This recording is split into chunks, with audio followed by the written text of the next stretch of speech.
सद्गुरु के मुखार बिंदु से निकली भाव भरी वाणी को निरंतर सुनने और जीवन को सुंदर, सरल, कोमल बनाने के लिए पहले इस चैनल को सब्सक्राइब करें और बेल आइकन दबाएं।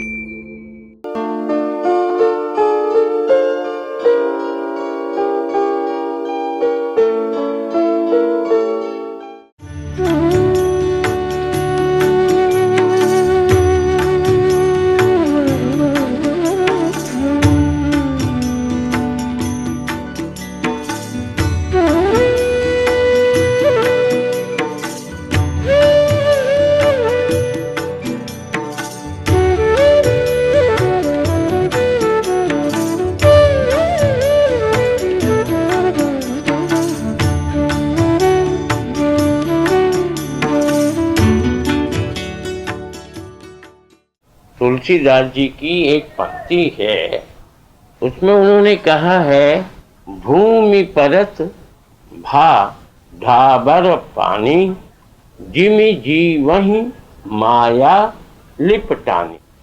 भूमि परत, जल बड़ा शुद्ध था, लेकिन भूमि पर पड़ते ही भा हो गया। क्या हो गया? ढाबर पानी, गंदा पानी। आगे की पंक्ति में कहते हैं, जिमि जीवहि माया लिपटानी।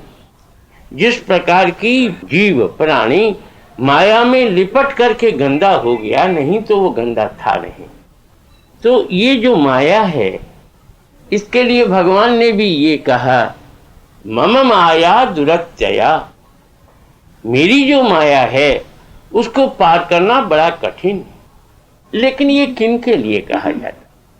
ये उनके लिए कहा जाता है जो लोग कि केवल दुनियादारी के लिए दुनिया में आते हैं, और जो दुनियादारी के लिए दुनिया में नहीं आया, बल्कि दुनिया बनाने वाले के लिए दुनिया में आया।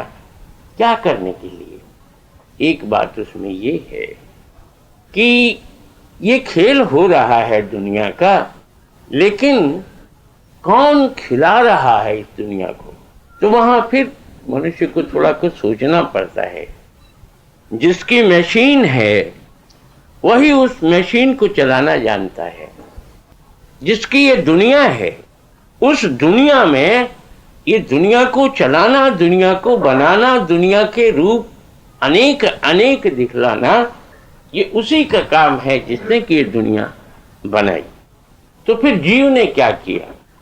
जीव ने तो केवल शरीर धारण किया और केवल अपनी प्रतिपाल के लिए, केवल अपनी रक्षा के लिए वो छटपटाने लगा। भूमि पर आया, आते ही वो घबरा उठा और उस घबराहट को मिटाने के लिए उसने क्या किया? माता को देखा, पिता को देखा, भाई को देखा, बंधु को देखा, संबंधियों को देखा। इनको पकड़ करके, इनके मुंह को पकड़ करके इस दुनिया में रहना उसने पसंद किया। लेकिन आप ख्याल करो कि तिनके को पकड़कर यदि मनुष्य सागर को पार करना चाहे तो नहीं कर सकता। इसी तरह से ये परिवार के लोग जो हैं, ये क्षणभंगुर हैं। कल तक पिता सर पर थे, सुबह देखा हार्ट फेल, पिता का पता नहीं। जिनका नहीं तो क्या है, एक क्षणभंगुर है। हमने जिनको अपना समझ करके अपना रखा है, वो तो एक क्षण में, किस क्षण में हमें छोड़कर चले जाएंगे, और कहां चले जाएंगे ये भी हम नहीं जानते। ऐसी स्थिति में जब हम इस दुनिया में रहते हैं, तो उस समय फिर हमको सोचना ही पड़ेगा कि हम कहां जाकर के रहें, हम कैसे रहें। भक्तों ने बहुत विवल होकर के कहा, जाऊं कहां तज चरण तिहारे, काकू नाम पतित पावन जग, केही अति दीन पिया। कहां जाऊं कहां? मुझे बतला दो, कोई ऐसा स्थान बतला दो कि जहां मैं पहुंच करके विश्राम ले सकूं, अपने मन की तन की थकावट मिटा सकूं। कोई ऐसा स्थान बतलाओ। तो कहता है, जाऊं कहां? तज चरण तिहारी, तुम्हारे चरणों को छोड़कर मैं कहां जाऊं। काको नाम पतित पावन जग, ये संपूर्ण संसार है, लेकिन कौन है? पतित पावन जग, पतितों को पवित्र करने वाला, मिट्टी में पड़े हुए को उठाकर हृदय से लगाने वाला, भीतर की निरर्थक भावनाओं को मिटाकर अपने स्वरूप में लीन करने वाला कौन है इस जग में? काको नाम पतित पावन जग, हे प्रभु तेरा ही नाम पतित पावन। और ये सब क्षण भंगुर है। ये मिट्टी से पैदा हुए, मिट्टी में ही खेलते, एक रोज मिट्टी में ही मिल जाते हैं। लेकिन पतित पावन जो गिर पड़ा है, पापी का अर्थ नहीं है केवल इसमें। पतित माने जो गिरा हुआ, और उस गिरे हुए को उठा करके उसने पावन बना दिया। एक साधारण सा बंदर, उसको हनुमान बना दिया, अपनी ही तरह उसकी पूजा करवा दी। पतित पावन जग, जिसकी जाति नहीं, जिसका कर्म नहीं, एक जुलाहा, उसको कबीर बना दिया। लिखना नहीं जानता, पढ़ना नहीं जानता, केवल प्रभु का प्यार जानता है। क्योंकि प्रभु का प्यार जानता है, इसलिए वो औरों के लिए भी मार्ग प्रदर्शक हो सकता है। रैदास एक चमार पतित पावन, उस रैदास को भी भगवान का भक्त बनाकर मीरा का गुरु बनाया। जब वो अपने में अपने आप को खो बैठता है तो कहता, प्रभु जी तुम चंदन, हम पानी। हम तो पानी है प्रभु, चंदन तो आप हो। पानी की कोई कीमत नहीं जब तक कि चंदन उसमें चंदन का स्पर्श न पाए। तो जीव की कोई कीमत नहीं जब तक कि वह प्रभु के चरणारविंद का आश्रय न पाए। काकू नाम पतित पावन जग, इस संपूर्ण शरीर में पापियों का उद्धार करने वाला कौन? कही अति दीन प्यार, गरीब को प्यार करने वाला। भगवान का एक विशेष नाम है दीन बंधु, गरीबों का भाई। जो कल तक गरीब था, आज उसको अपने हृदय से लगा करके माला माल कर दिया। ये बात ऐसी है कि लोगों ने दुनियादारी की वस्तुओं की ही कीमत करके उसको मालदार कहा। एक खान से निकला हुआ हीरा कीमत हो गई, क्योंकि बहुत कम निकलता है। और क्या विशेषता है उसकी? चमकता बहुत है। लेकिन हीरा पहनकर भी, हीरे की अंगूठी पहन करके, हीरे की माला भी पहन करके अगर मनुष्य चमक न सका तो उसके जीवन में कुछ नहीं। ये ऊपर का जितना आवरण है, ये ऊपर की जितनी वस्तुएं हैं, ये मनुष्य के तन की शोभा है, मन की शोभा नहीं। जिन्हें हम साधु कहते हैं, जिन्हें हम महात्मा कहते हैं, उनकी सबसे बड़ी विशेषता ये होती है, ऊपर राख लगी है, भीतर साख जमी हुई है प्रभु की। ऊपर राख और भीतर साख, वे साक्षी स्वरूप हैं प्रभु के। वो कहते तुमने भगवान को नहीं देखा, भगवान के भक्त को देखो, उसके समीप बैठो। समीप बैठने से ही धीरे धीरे तुम्हारे भीतर भी प्रभु की भक्ति का जागरण होगा। तो कहता है, काको नाम पतित पावन जग, कही अति दीन प्रिया। गरीबों को प्यार करने वाला कौन? गरीबों को प्यार करने वाला दीन बंधु।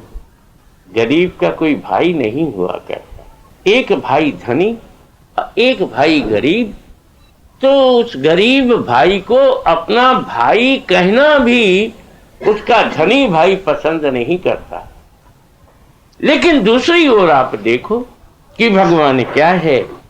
वो कहता है ये धनी दुनियादारी की वस्तुओं से धनी, और ये दीन रहेगा नहीं। क्यों? इसलिए नहीं रहेगा कि मैं दीन बंधु हूं, ये मुझे मान ले। क्या मान ले? कि दीन बंधु ही मेरा बंधु है। जब प्रार्थना की जाती है तो लोग कहा करते हैं त्वमेव माता च पिता त्वमेव, त्वमेव बंधु च सखा त्वमेव, त्वमेव बंधु, जगत बंधु नहीं, त्वमेव, तू ही बंधु है। बंधु कौन? जो बंधन काटे, जो जग का बंधन काटे, वो बंधु, वो भाई जो मिला दे प्रभु से। तो जब तक मनुष्य के भीतर में ऐसी भावना जागृत नहीं होती, तब तक वह भगवान को दीन बंधु केवल मौखिक, केवल मुख से कहता है, और जिस दिन दिल से कहता है उस दिन तो वो भगवान का ही बंधु हो जाता है।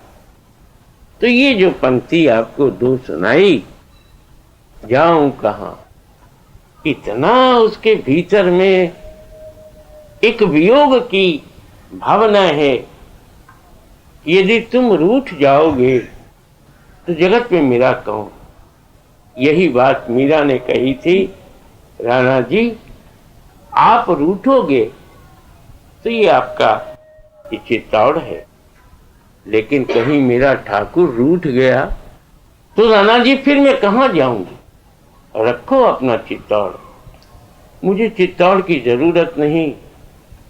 चित्त तोड़, हे प्रभु ये जो चित्त है ये तेरा है, इस चित्तौड़ को छोड़ा मैंने, और ये मेरा चित्त ये तेरा। क्योंकि भगवान का एक नाम जो है सत्य चित्त आनंद। जब चित्त सत्य की ओर लगता है तो आनंद ही फल उसको प्राप्त होता है। तो इस चित्तौड़ को छोड़ देती हूं मैं, किसके लिए? चित्त चोर के लिए। जो चित्त चोर प्रभु है, चित्त को जिसने हरण कर लिया, ऐसे प्रभु के लिए मैं इस चित्तौड़ को छोड़ करके जा रही हूं अपने प्रियतम से मिलने के लिए। ये शरीर के साथी, ये शरीर के बंधु कहलाने वाले, इनकी क्या गति है? ये तो क्षण भंगुर हैं, एक ही क्षण में नष्ट होने वाले हैं। पानी का एक बुदबुदा उठा, हवा लगी, फट गया, पता नहीं पानी में ही समा गया। इसी प्रकार मनुष्य जो मनुष्य की सहायता पर, मनुष्य के आश्रय पर, मनुष्य के बल पर यदि वह दुनिया में रहना चाहता है तो वो कभी निश्चिंत नहीं हो सकता। लोग कहते हैं कि हमने तो भगवान को देखा नहीं। ठीक है भाई, तुमने तो भगवान को नहीं देखा है, लेकिन जिन लोगों ने भगवान को देखा है उनके समीप बैठ करके देखो, तुम्हें भी कुछ दिखलाई देता है कि नहीं?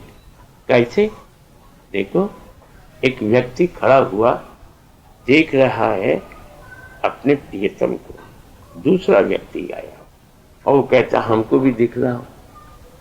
तुम ऐसे मोहित, तुम ऐसे मुग्ध, तुम्हें अपने शरीर तक का भान नहीं। कौन सी ऐसी शक्ति है जिसे तुम देखकर अपने आप को भूले हुए हो?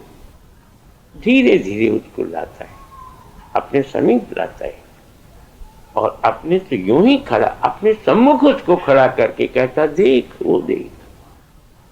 खुद खड़ा हुआ है, ये नहीं कि तू मेरे पीछे खड़ा होकर के देख ना, उसे अपने सम्मुख, अपने आगे खड़ा करके कहता वो देख, जिसे मैं देख करके पागल। और देख, कहीं देखते देखते तू भी पागल न हो जाए। ये प्रभु की भक्ति है जो मनुष्य को दुनियादारी की वस्तुओं के प्रति उदासीन सी बना देती है। मिल गया वाह वाह, न मिला वाह वाह, ये तो दुनिया के खिलौने हैं, ये कहीं रहने वाले नहीं। हमेशा ही इनमें परिवर्तन होता ही जाता। तो ये दो पंक्तियां तो तुलसीदास जी ने कही, जाऊं कहां तज चरण तिहारे, काको नाम पतित पावन, जग के ही अति दीन प्यारे। सूरदास खड़े हुए और सूरदास ने कहा, मेरो मन अनंत कहां सुख पाए। मेरो मन अनंत कहाँ सुख पाए, जैसे उड़ जहाज को पंछी फिर जहाज पे आए। मेरो मन अनंत कहाँ सुख पाए। सत्संगी को आप बहुत अच्छे फिल्म में ले जाकर के बैठा दो, हॉल में जाकर बैठा दो, ये दृश्य देखो। वो तो जिस दृश्य को देखने के लिए जन्मा है वो दृश्य तो वहां नहीं है। घबरा उठता है वो और घबरा करके कहता है मेरो मन अनंत कहाँ सुख पाए। मेरा मन इन तस्वीरों में नहीं, मुझे तो तू ही दिखलाई दे, तू मेरे मन को शांति। तू जैसे उड़ जहाज को पंछी फिर जहाज पे आए। क्या मतलब इसका? समुद्र है चारों तरफ, अगाध जल, मीलों तक कहीं पता नहीं, जल ही जल। जहाज के ऊपर एक पक्षी बैठा हुआ उड़ता है, इधर जाता उधर जाता, लेकिन कहीं स्थान नहीं पाता। जैसे उड़ जहाज को पंछी फिर जहाज, उसको तो फिर वहीं जहाज पर आना पड़ेगा, वहीं उसका आश्रय। तो मनुष्य का जो आश्रय है, ये जीवात्मा का जो आश्रय है, वो परमात्मा है। और वो परमात्मा ही उसको संतोष शांति दे सकता है। भक्त हुए और उन भक्तों ने प्रभु की लीला को, प्रभु के अनोखे अनोखे कामों को अपने जीवन में लोगों को दर्शाया, दिखलाया और चले गए। किंतु ये जो भोले प्राणी सांसारिक जगत के वासी बार बार आते हैं, बार बार इनका शरीर का पतन होता है, ये शरीर छोड़ते हैं, फिर आते हैं, फिर जाते हैं, कहीं शांति नहीं। कारण क्या है? कारण ये है कि जो संपूर्ण जगत में एक महाशक्ति है, उस शक्ति की ओर जब तक इनके चरण आगे बढ़ेंगे नहीं, तब तक इनको मानसिक शांति मिल नहीं सकती। रामकृष्ण परमहंस ने भक्तों का लक्षण एक स्थान पर बतलाया, तो लक्षण बतलाया, लेकिन उसके पहले उन्होंने कुछ कहा नहीं। एक दिन कहा अपने भक्तों से, भाई बहुत सी मिठाई लाओ और बहुत से खिलौने लाओ, और तुम लोग यहाँ रख दो खिलौने भी और मिठाई भी, और जो आसपास में बच्चे हैं उनको बुलाओ। ठीक, बच्चे जो आसपास के थे वो आए, खिलौने से खेलने लगे, मिठाई खाने लगे। दिन भर का क्रम ऐसे ही चला। संध्या हुई, बच्चे कैसे, क्या माँ जाऊं, माँ के पास जाऊं। अरे भाई ये खिलौने, ये मिठाई नहीं चाहिए, नहीं चाहिए, माँ चाहिए। ऐसे ही दुनियादारी की तमाम वस्तुएं, ये उदाहरण है। मुझे कुछ नहीं चाहिए, माँ चाहिए। क्यों? बात ये है कि माँ की गोद में बैठकर बच्चा इतना निर्भय हो जाता है कि फिर उसे किसी प्रकार का भय नहीं। माँ का हृदय बड़ा कोमल। पिता नहीं कहा, माँ क्यों? बात ये है, माँ ने तो धारण किया है ना, तो भगवान ने तो संपूर्ण संसार को धारण किया है ना। हम उसके बच्चे हैं, लेकिन हम उसके बच्चे हैं ये हम नहीं समझ पाते। हम तो यही समझते हैं इस शरीर के गर्भ से हमारा जन्म हुआ, यही हमारी माँ है। लेकिन इसको माँ किसने बनाया? क्या स्त्री होने से ही माँ हो जाती है? नहीं। ये भी प्रभु की कृपा समझो या दुनियादारी का खेल समझो। शरीर के भीतर शरीर, जैसे गर्भधारण करना कैसे, तो जैसे शरीर के भीतर शरीर, वैसे संपूर्ण संसार जो है ये प्रभु के गर्भ में है, प्रभु के पेट में है। जहां विराट रूप अर्जुन को भगवान कृष्ण ने दिखलाया, तो वहां सब बातें स्पष्ट कर दी और ये कह दिया कि तू क्या देखता है, आज मैं खड़ा हूं, तुझे जो रूप देखना है तू देख, मुझ में किसी चीज की कमी नहीं पाएगा।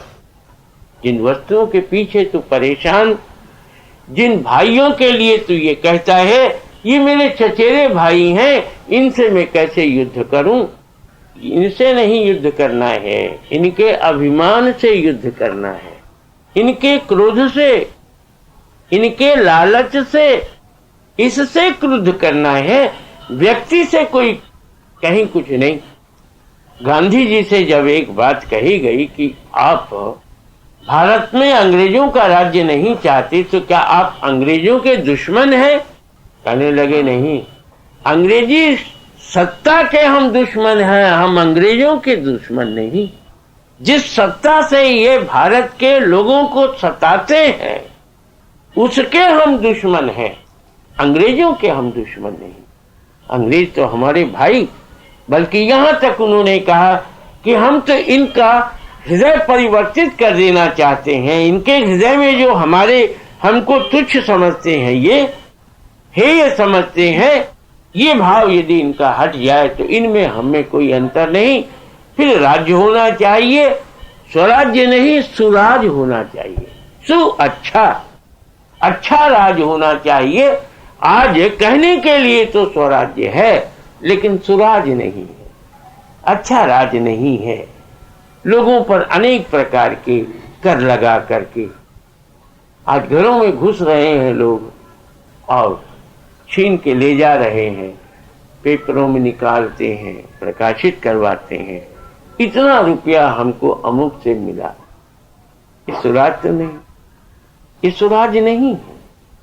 उनके भीतर तुम इतना प्रेम दो, देशभक्ति दो कि तुम्हें कुछ कहना न पड़े, वो सर्वस्व ही अर्पण करने के लिए तैयार हो जाएं। जिस तरह से कि भामाशाह ने संपूर्ण 7 पीढ़ी का जितना धन था वो राणा प्रताप के पैरों में रख करके कहा, आप चले कहां, ये धन है, मेरे बाप दादों ने आपके पितामह आदि से संचय किया है, ये धन किस काम आएगा, ये धन लीजिए और आपको जो कुछ करना है कीजिए।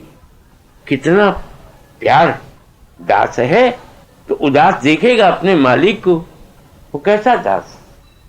हनुमान जी का नाम क्यों हुआ? राम वियोग करते हैं सीता का, यहाँ हरि निश्चर वैदेही, खोजत फिरहि विप्र हमते ही। राक्षसों ने यहाँ पर सीता का हरण किया, हम उसी की देख रहे। स्वामीन की का हरण हुआ तो मेरा जीवन किस काम आएगा। प्राणों की परवाह न करके कूद पड़ता है समुद्र। ये तो प्रभु की कृपा थी कि एक ही छलांग में वो समुद्र पार करके चले गए, पहुंच गए लंका में। लेकिन क्या ऐसी शक्ति है? हाँ, देखो इन भक्तों को संसार रूपी समुद्र से पार चले जाते, प्रभु का नाम लेते लेते संसार रूपी समुद्र से पार चले जाते हैं। एक हनुमान ही नहीं, प्रभु ने जिनको माना वही हनुमान, जिनको अपना दास बनाया उसी में इतनी शक्ति दे दी कि वो चाहे जैसा करे। प्रभु खुद नहीं कर सकते, वो तो नियम से आबद्ध है, वो तो नियम से बंधे हुए हैं। लेकिन प्रभु का दास वो स्वतंत्र, वो चाहे जो सा करे। यह है प्रभु के भक्तों की विशेषता। बन के देखे, हो करके देखे, ऐसी शक्ति आती है कि नहीं। हम लोगों के पास जाते हैं, हाथ जोड़ते हैं, नमस्कार करते हैं। हम क्यों ना अपने भीतर बैठे हुए भगवान को नमस्कार करके कहें कि हमें भी शांति दो, हमें भी भक्ति दो, ताकि हम भी आनंद पा सकें, संसार में सुख से रह सके। किंतु मनुष्य ऐसी प्रार्थना करता नहीं। भगवान के सम्मुख खड़ा होकर भी ये कहता है, मुझे धन दे, मुझे जन दे। भगवान कहता है, तो पहले ही फंसा हुआ है और फंसेगा, जा भाई एक भक्त से मुलाकात हुई। इस समय गरीबी, तो वो ये कहने लगी, भक्त जो थी, कि मुझे इतना सांसारिक व्यवहार के लिए क्यों कष्ट उठाना पड़ता है। तो मैंने उसको एक बात याद दिलाई। बोलो, तुमने कहा था ना कि हे प्रभु तू मेरा सब कुछ ले ले और तेरी भक्ति दे दे, ये तुमने कहा था कि नहीं? तो उसने कहा कि हाँ, ये तो मैंने कहा था कि प्रभु ये सब कुछ ले ले, लेकिन तेरी भक्ति मुझे दे दे। आज उसने सब तुम्हें अपनी भक्ति दे दी और अब तुम चाहती हो कि सब कुछ मुझे प्राप्त हो जाए। तुमने ये कहा क्यों? तुम ये कहती प्रभु मुझे अपनी भक्ति दे दे, सब कुछ ले ले। अरे उसको तुम क्या दोगी? वो तो संपूर्ण संसार को देने वाला है। तुमने तो पहले ही ये कहा कि तू सब कुछ ले ले और अपनी भक्ति दे दे। तो उन्होंने तेरी ही बात रखी, उनकी तरफ से कोई प्रस्ताव नहीं था कि मैं सब कुछ तेरा ले लूंगा तो मैं अपनी भक्ति तुझे दूंगा। ये बात भगवान के घर की बात नहीं, ये तो इंसान ने कहा कि तू मेरा सब कुछ ले ले और तेरी भक्ति दे दे। तो यही कहती कि प्रभु तेरी भक्ति दे, तो फिर इस गरीबी का कोई प्रश्न ही नहीं आता। मैं खुद ही अपने खिलौनों को तोड़कर फेंक दूं और फिर भगवान से कहूं कि मुझे अपने खिलौने तो दे दे, तेरी भक्ति दी सो तो ठीक, लेकिन वो टूटे हुए खिलौने फिर मुझे ठीक करके दे दे, तो फिर फंसना होगा ना। जिन चीजों को छोड़कर तुमने भक्ति पाई, उन्हीं वस्तुओं को पाने के लिए फिर तुम भगवान की भक्ति करो, तो ये तो गलत रास्ता है। तो मनुष्य इन सब बातों को सोचता समझता नहीं। बहुत से लोग कहते हैं कि भगवान के भक्त गरीब क्यों? भगवान के भक्त कभी गरीब होते ही नहीं। गरीब होते हैं देखने वाले, नहीं समझी होगी आप। देखने वाले ये देखते हैं कि इनके तो कपड़े का ठिकाना नहीं, इनके खाने का ठिकाना नहीं, ये गरीब। लेकिन भगवान का भक्त कभी गरीब नहीं होता। वो मांगता ही नहीं और कुछ चाहता ही नहीं। नहीं चाहने पर पहले तो खिलौने उसके सम्मुख रख देता है। संत तुकाराम जब बैठ करके तुका भने माने तुका बोलता है, तो शिवाजी ने प्रसन्न होकर के उनके लिए पालकी भेजी, घोड़े भेजे, सम्मान की सब चीज वस्तुएं भेजी। तुकाराम जी के पास में जब वो चीजें पहुंची तो उन्होंने कहा मैं इस लायक नहीं, इन वस्तुओं के मैं लायक नहीं, आप ले जाओ, इनको लौटा ले जाओ। और शिवाजी से कहना कि ठीक है, आपने अपनी भावना का प्रदर्शन किया, ये तो मैं समझा, लेकिन मुझे इन वस्तुओं से कोई काम नहीं। आज मैं यदि पालकी पर बैठकर घोड़े मेरे बगल में चले और कहीं वो जो मरा हुआ अहंकार है कहीं जागृत हो गया, रास्ते से गिर पड़ूंगा। भक्त को बहुत संभल करके चलना पड़ता है। ये ऐसी भूमि है जहाँ पैर फिसलते ही जाते हैं। और दृढ़ कैसे होता है पैर? दृढ़ होता है राम के नाम, प्रभु के नाम पर। पैर रखा, मेरा पैर काम हो जाएगा। अंगद ने यही तो किया ना, मैं राम का सेवक, हटाए तो कोई मेरा पैर। और यही भावना यदि भक्त के हृदय में आ जाए कि गिराए तो मुझे दुनिया, मैं भगवान का भक्त, कैसे दुनिया गिरा सकती? उसके पैर तो खंभ की तरह समझो आप, स्तंभ की तरह समझो आप, दृढ़ है। वो चला जा रहा है, मस्त होकर के चला जा रहा है। उसे दुनिया क्या देखे? दुनिया को तो वो भूल बैठा। उसकी तो अब दुनिया दूसरी ही दुनिया है, जहां वो अपने आप में नहीं देखता है और मुंह खुल जाता है। जब आदमी बहुत आश्चर्यजनक वस्तु देखता है तो उस समय उसका मुख जो है खुल जाता है, अवाक हो जाता है। ये क्या? इतना आनंद, इतना प्यार, इतना भाव उसी में बह जाता है। तब वो दुनिया की तरफ नहीं देखता, दुनिया उसकी तरफ देखती है कि देखो कैसा भगवान का भक्त है, जिसे किसी वस्तु से कोई भी संपर्क नहीं, कोई बात नहीं।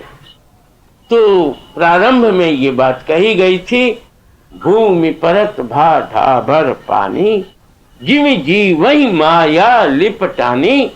था तो वो शुद्ध सच्चिदानंद का रूप, लेकिन दुनिया में आकर के, दुनिया के इस कादे कीचड़ में आकर के मिट्टी हो गया, भूल गया अपने आप को।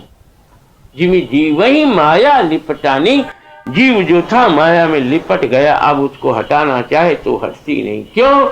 बाहर अगर मैल हो तो हम उसको पानी से, उसको साबुन से, किसी और विधि से दूर कर सकते हैं, लेकिन मन में जो भीतर की भावना है उसमें जो मैल जम गया, उस मैल को दूर करे कौन? उस मैल को दूर करे प्रभु की कृपा, प्रभु की दया। उस दया से ही, उस मैल से मनुष्य, निरर्थक वस्तुओं की चाहना से मनुष्य मुक्त हो सकता है। तो सब बातों का अंत कुछ न कुछ तो होगा ही। ये बातें जो आपको कही गई, इसका अर्थ इतना ही है कि आप शुद्ध चेतन स्वरूप, आनंद स्वरूप, सच्चिदानंद के प्रतिरूप आप हो। अपने को तुच्छ मत समझो। ये दुनिया चारों तरफ ऐसे ही चक्कर काटती रहेगी, लेकिन आप चक्रधारी के संतान हो। चक्र दुनिया का आपको छू नहीं सकता। जिसके संरक्षक साथ में चलते हैं उसको क्या भय? जैसे कि आपका राष्ट्रपति चलता है तो उसके अगल में बगल में उसके एडिकोंग, शरीर की रक्षा करने वाले हमेशा रहते हैं, उसको परवाह नहीं। पहले कोई घायल होगा तो उसका एडिकोंग होगा, वो नहीं। तो इसी तरह से भगवान का जो भक्त होता है उसका तो संरक्षक उसके साथ चलता है, चक्रधारी। चक्र धारण करने वाला समीप आ नहीं सकता। आग में प्रवेश कर जाता है प्रहलाद, किसके बल पर? राम के बल पर, राम के नाम के बल पर। तो ये कहानियां केवल सुनने की नहीं, बल्कि अपने जीवन में होने की है। आपको तो ये संसार रूपी अग्नि जो जल रही है विषय में, वासना में, धन में इत्यादि में, इससे रक्षा करेगा कौन? राम, जो सबके हृदय में रमण करता है। तो फिर एक बार हम फिर अपने उसी विषय पर आए, उसी बात पर आए कि हम आए जल की तरह, तब कहाँ गिरे हम? भूमि परत भा ढाबर पानी। हम भूमि पर नहीं गिरेंगे। किस पर गिरेंगे? समुद्र पर गिरेंगे। समुद्र पर गिरेंगे, समुद्रवत हो जाएंगे। हम गंदे होने वाले नहीं। बात समझ में आई? भूमि परत भा ढाबर पानी, भूमि पर पड़ा पानी और जल की बूंद पड़ी समुद्र में, वो जल ही हो गया, वो समुद्र ही हो गया। जिमी जीव ही माया लिपटानी, तो भूमि पर पड़ा तो जिमी जीव ही माया लिपटानी। लेकिन वो जो आनंद सागर में बूंद के रूप से गिर पड़ा, उसको माया क्या करेगी? माया तो भूमि पर है, जल पर नहीं। इसीलिए भगवान ने शैया जो बनाई, अमृत सागर, भूमि पर नहीं। सब जगह आप देखो, गंदे व्यक्ति के पास बैठने से गंदगी आती है मस्तिष्क में, विचारों में, और शांत प्रकृति के पुरुषों के पास बैठने से शांति आती है। भूमि पर जल पड़ने से गंदा होता है, और समुद्र पर जल गिरने से समुद्र हो जाता है। उसकी तो अपनी कोई हस्ती नहीं, समुद्र ही उसकी हस्ती, समुद्र ही उसका रूप है। ऐसा समझ करके ही मनुष्य को अपना जीवन यापन करना चाहिए।